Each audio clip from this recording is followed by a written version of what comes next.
Olá, começando mais um Hiper Business, o seu programa de economia e negócios na programação Canal 20 da Hiper Filmes dentro do canal Net Cidade. Hoje estamos recebendo o presidente da 12ª subseção da OAB aqui em Ribeirão Preto, o advogado Ricardo Giltini. Ricardo, obrigado pela presença aqui no Hiper Business. E a OAB em Ribeirão Preto existe há quanto tempo?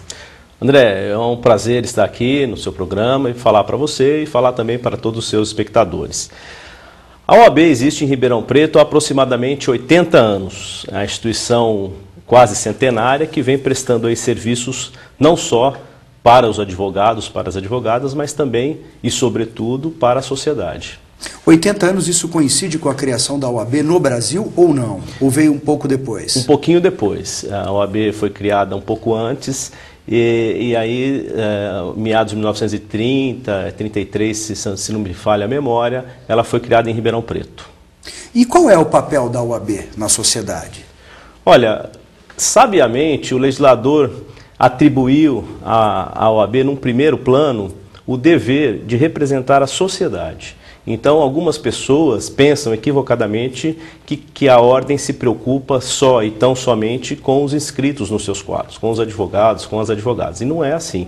Por força de lei, cabe à OAB, tanto em nível federal como em nível estadual e também no nível municipal, no âmbito municipal, representar a sociedade e velar pelos institutos e pelos direitos mais caros à sociedade. Num segundo momento, evidentemente, a OAB também tem o dever de disciplinar os advogados, de selecionar os advogados, como você bem sabe, né, através do exame de ordem, enfim, representar os advogados, tem todas essas atribuições. Então, por isso que a OAB, a gente costuma até brincar, entre aspas, ela se mete em tanta coisa. A OAB tem esse dever, né, ao lado da sociedade, de cuidar desses temas tão caros que a própria sociedade. No caso do impeachment do Fernando Collor, por exemplo, me lembro da OAB protocolando o pedido junto ao Congresso Nacional. Ao Congresso Nacional, para abertura aí do é um processo. Caso em que ela fez valer essa representatividade da sociedade junto às várias instâncias. Sim, um exemplo. Um caso bem emblemático.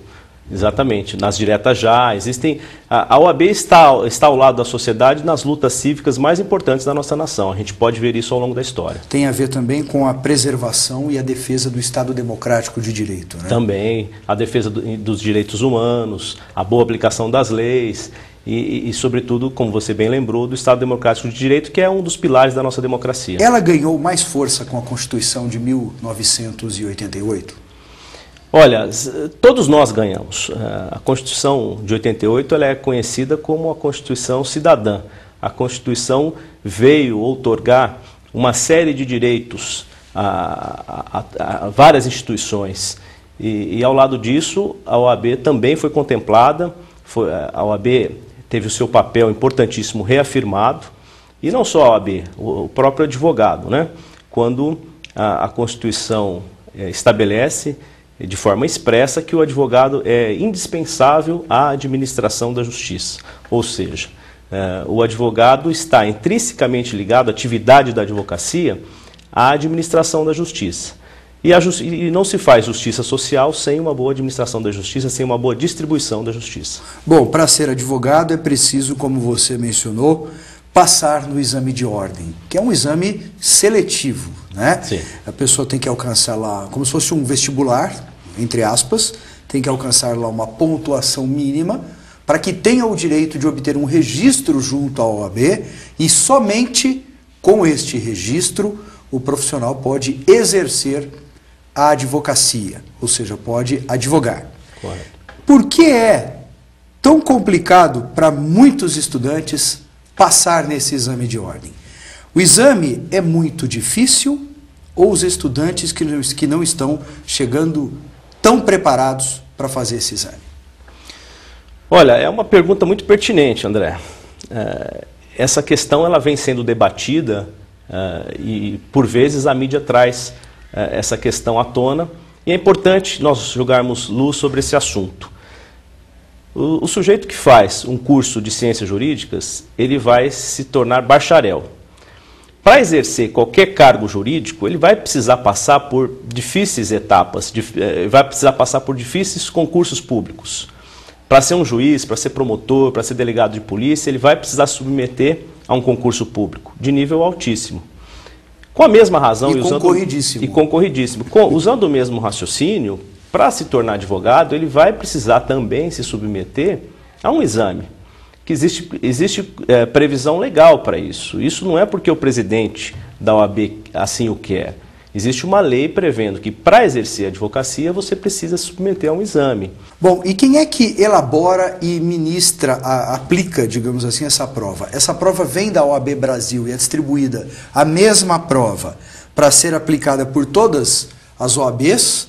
Ou, por exemplo, a 12ª subseção de Ribeirão Preto tem autonomia para elaborar uma prova só para os seus candidatos e aplicar essa mesma prova?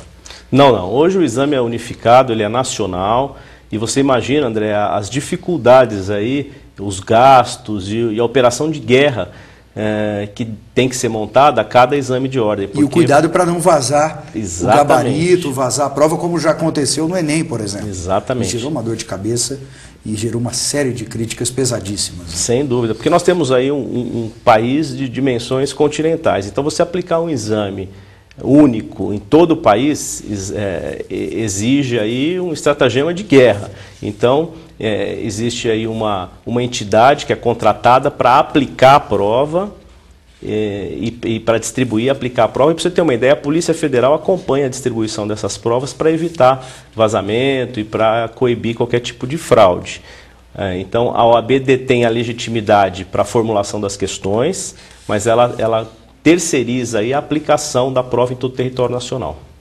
Vamos para o nosso primeiro intervalo. O Hiperbusiness volta em instantes.